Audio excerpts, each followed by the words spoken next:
Hey guys, welcome back to the garage. So if you guys haven't subscribed yet, please subscribe to get more updates on this sled as we go through the rehab.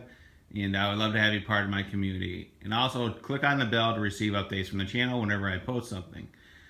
All right, so what we're doing at this point is we're going to do the service on the rear skid. As you can see, it's already been pulled out. The replacement track has been put on. Just waiting for the suspension to be essentially serviced and put back in. So what we're going to do with this is we're going to pull the slides off. We're going to replace the slides. We're going to take all the bearings out of the bogies and idlers. We're going to replace those. We're going to take all the cross shafts out of the rear and front torque arms, and we're going to clean those up, re-grease them, and go from there. And essentially, we're all set to go. We had both types of bearings on the bench. We had the slides and everything. So with that being said, why don't we go ahead and get started. All right, so what we're gonna do, we're gonna start with the easiest one first. We're gonna start with the back axle. And these are just held on by a 9/16 bolt. Going through the cross shaft, and essentially take the bolts off each side, and then the idlers will come off. So if you want to know how how to check the bearings to see if they're bad, what you really want to do is you just want to spin it and see if you hear any noises. This one's actually pretty good. So again, that one's pretty quiet. And here's an example of a bad one. Right, you can hear the noise in the bearing. So there you go. That one's fairly good. That one's bad. So essentially, that's what you want to do. Even though some of these are still good, we have the bearings and we're going to replace them anyway. So why don't we go ahead and start pulling this apart. Alright, so we're on the bench now. I have all the idlers removed from the back axle. So what you want to do is you need to remove that circlip to pop that bearing out. So what you really need to do is you need to get a set of snap ring pliers, and don't be like me and cheese out. Get a good set of snap ring pliers, because those things are absolute garbage. As soon as you try to close on it, they just flex all over the place. So essentially, once you get the circlip out, what we're going to do now is we're going to pop out the bearing. So what we're going to do is we're going to use a socket to drive out the bearing from the other side. And what you're going to do is you're just going to find a socket of the same size, and you're just going to tap it out. So why don't we go ahead and do that now. Alright, so what I have here is I have another bogie with the clip removed, and I just have it over a can. And what I'm going to do is just going to put it on the can so we can drive the bearing out. And what I have here is essentially it's a 1-inch socket, right? So what we're going to do is we're going to put it with the drive side down, so we have a lot more contact against a flat face. Even though this bearing is no good, still we want to use the flat face on it to drive as much surface area out.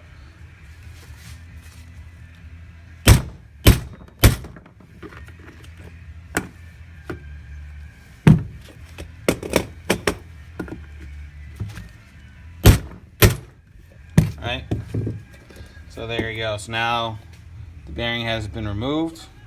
Hope that didn't shake around too much. I have a feeling that it did. So what we're going to do, we're going to take the new bearing, and essentially we're going to flip the bogie over. And what we're going to do is just going to clean it, make sure there's no junk in it. Alright, so put it back on. You can put the bearing in, make sure that's clean. Alright, I'm going to put it on there. Okay, so then doing the same thing, now we're going to use the same 1-inch socket, and we're going to flip it over again.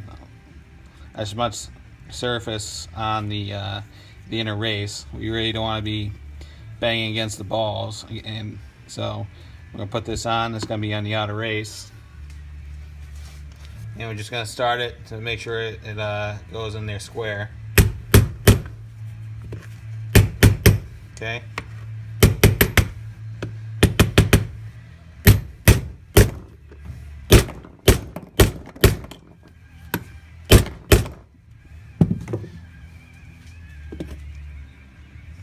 And what you want to do now is you want to check the underside of the bearing right against the surface of the bogey wheel to make sure it's all the way in, and it is. So now comes the part of where we're going to put the circlip back in. Alright, so now it's the point where we're going to put the circlip back in.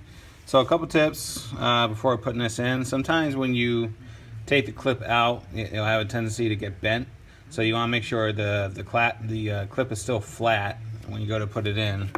Another thing you want to do is take a hook and essentially go around and clean out the groove to make sure that the plastic didn't get raised up as you're trying to pull the clip out. And because if it is, what will happen is the circlip won't want to go in on that affected side. So basically, you just want to take the little hook tool that'll fit in the groove and just clean that out. So why don't you go ahead and try to put this in with my piece of junk snap ring pliers. So all you want to do is just load it up, squeeze it, put one in first, and then you put it in. Essentially that's it. So what you want to do now is take a look at the circlip, make sure it's in the groove all the way around, and if it isn't, take it back out and then make any adjustments that you need to do. But essentially that's it. Alright, so now that we have all the bearings for the rear axle replaced and all set to go, what you want to do is essentially take a look at the axle itself. This one has seen in better days. You can see there is some scoring on the shaft. I'm not sure exactly what happened, but the shaft is straight. The holes are good on both ends. You want to make sure take some time and clean up the threads. Put some penetrating fluid in there, run a tap down there if you need to on both sides. So when you go to reassemble it, the hardware won't bind. So what we're going to do at this point, I'm just going to clean up the shaft a little bit. I'm just going to take some WD-40 and a Scotch-Brite pad and clean up some of the dirt and oxidation before we put it back on the skid. Alright, so there you go. So now shaft is nice and clean. There's no dirt or debris that's going to get on the bearing surfaces when we put it back on. So again, just take 5 minutes to do the extra effort and just clean it up. So let's go ahead and put this back into the sled and reassemble the rear axle. Alright, so we just put the rear axle in. So one thing you need to be aware of when you put in those blocks, if you look, there's a slot in it, and what you want to do is you want to make sure it's in this orientation, because what it does, it orientates itself for the adjustment block. When you do the tightening on the track, essentially the adjuster locks in against that flat and drives the axle back, right? So everything's looking good, everything's rolling pretty well. So alright, so what we're going to do is next, we're just going to pop off the idlers on the front that are on the rail. We're going to do that on both sides. We're going to pop those off real quick, so let's get to it. Alright, so we have the idlers that are on the skid off. So what I'm going to do is I'm going to show you my method as far as removing these circlips.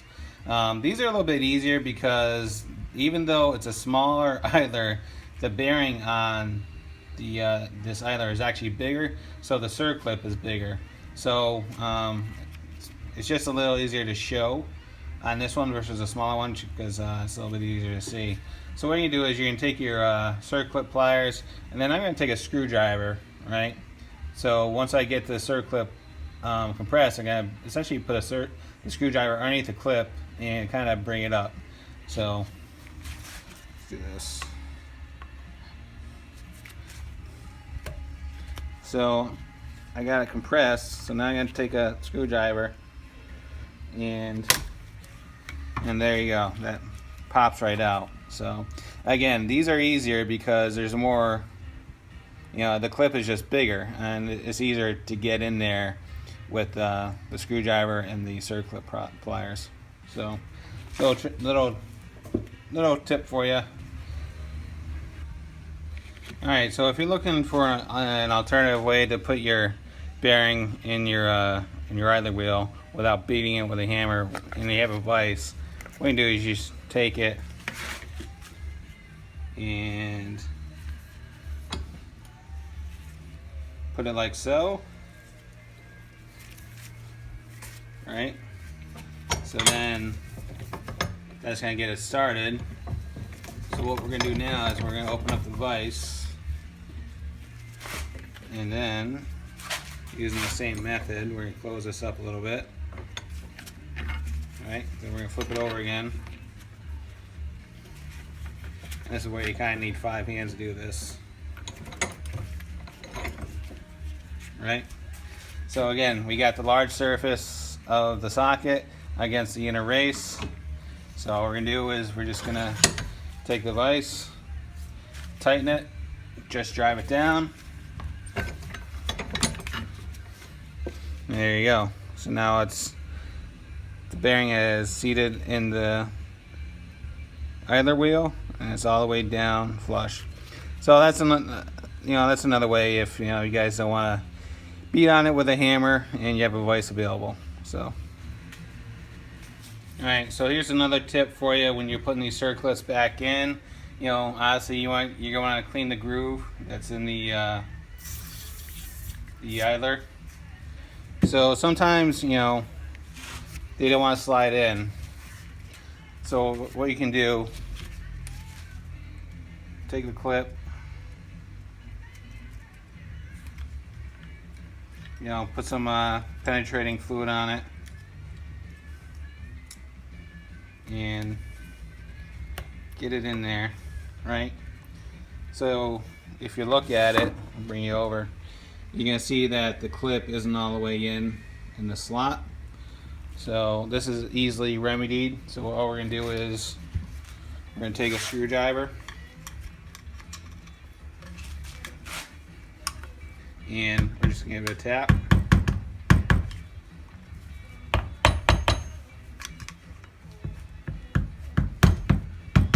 There you go. Now it's in. Right, and it's in all the way around. Okay. So what you want to do is, just to check it, to make sure it's actually in, take the screwdriver and see if you can get underneath it and pop it out, and if you can't, it's in. So alright, so the rear idlers are back on. They look good. Alright, so the next step is we're going to remove the rear idlers off the rear torque arm. And the way this comes off is, this is the suspension mount, and that mount is holding on the idler.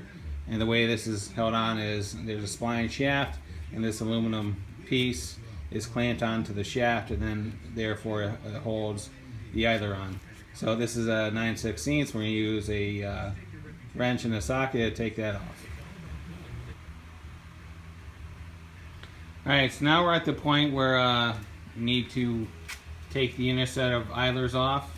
And what I've done is I've taken the rear torsion springs off, and the way essentially they come off, and I apologize for not filming this, is essentially you just pick up the leg, just imagine that the leg of the spring is right there. You pick up the leg and basically you drop it down, and then the torsion spring slides right off the rear torque arm. And so essentially that's it. So what we're going to do now is, now that there's no suspension, there's no tension on the rear torque arm, we can take that inner idler assembly out and take those two idlers out and put the bearings in those. So at this point, the shock needs to be replaced. Well, it needs to be rebuilt, because right now there's really no dampening in it. So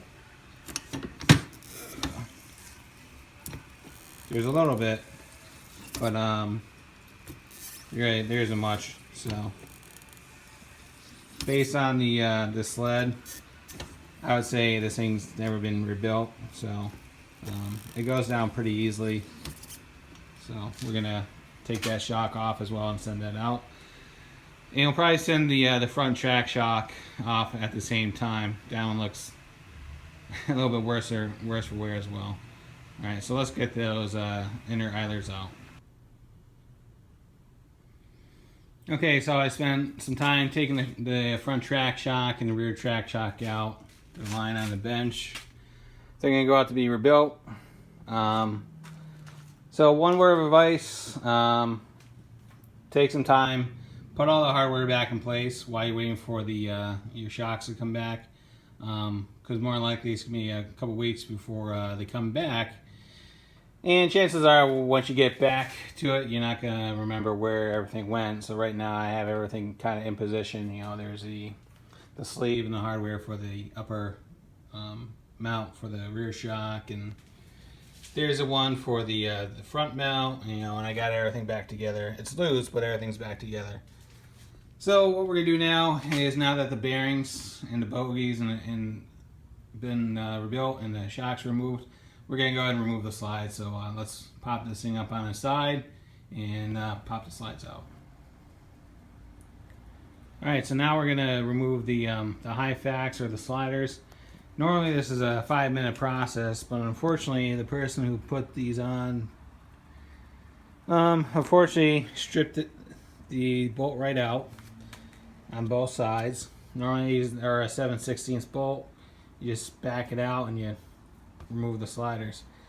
So since there's no way to really get at the bolt and there's really nothing to do on the other side, I'm going to use my angle grinder. What I'm going to do is I'm going to cut the high facts here and here and essentially split it down the middle, and then peel it away on both sides and grab it with a set of pliers or something like that once I get access to the head. So let's go ahead and do that now and give it our best shot. Alright, so I've taken the angle grinder and I've made a slice. I just nicked the rail a little bit and separated the slide.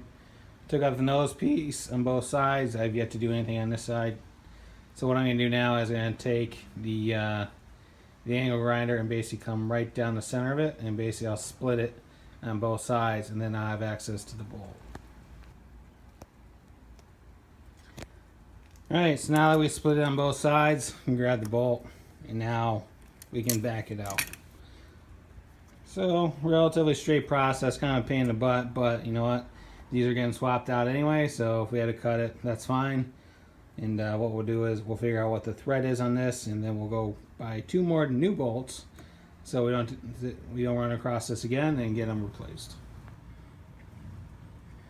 Alright, so the new sliders / high facts are on.